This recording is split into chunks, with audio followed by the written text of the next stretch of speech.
Assalamualaikum warahmatullahi wabarakatuh. Perkenalkan, nama saya Rahmi Nofran Syamanda dengan NIM 21230029 dari program studi akuntansi STIE KBP Padang.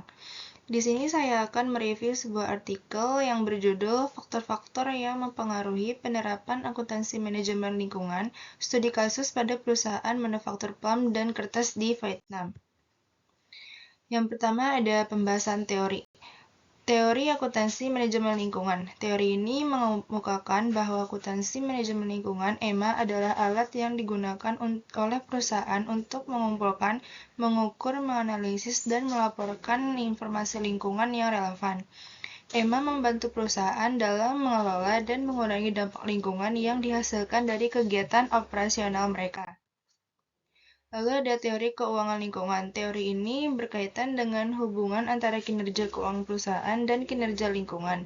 Dalam konteks penelitian ini, teori keuangan lingkungan dapat menjelaskan bahwa perusahaan yang menerapkan EMA dengan baik dapat meningkatkan kinerja lingkungan mereka, yang pada gilirannya dapat berdampak positif pada kinerja keuangan jangka panjang perusahaan.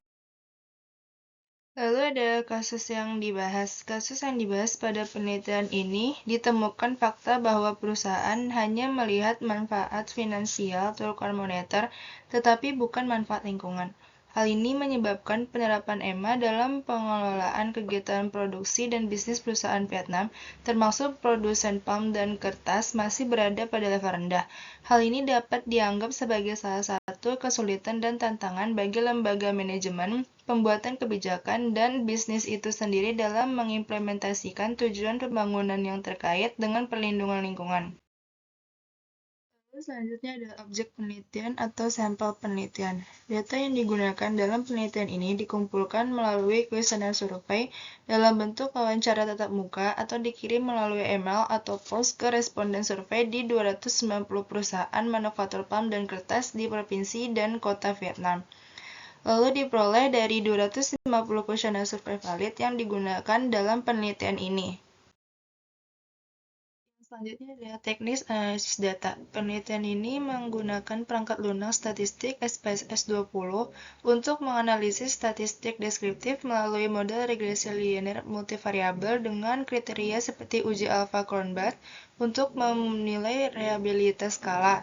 Analisis EVA untuk menyusun kembali variabel yang diamati menjadi faktor yang lebih bermakna, lalu menguji model regresi linear untuk menentukan korelasi antara faktor dan implementasi EMA.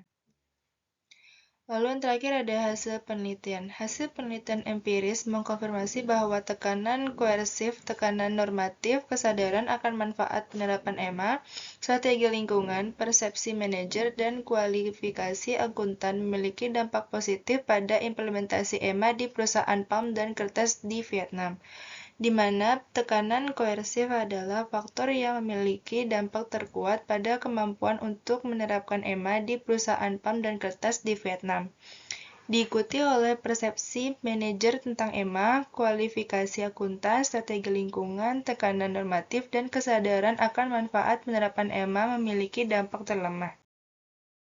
Baiklah, sekian review artikel saya untuk kali ini. Semoga apa yang saya sampaikan bermanfaat untuk kita semua. Wassalamualaikum warahmatullahi wabarakatuh.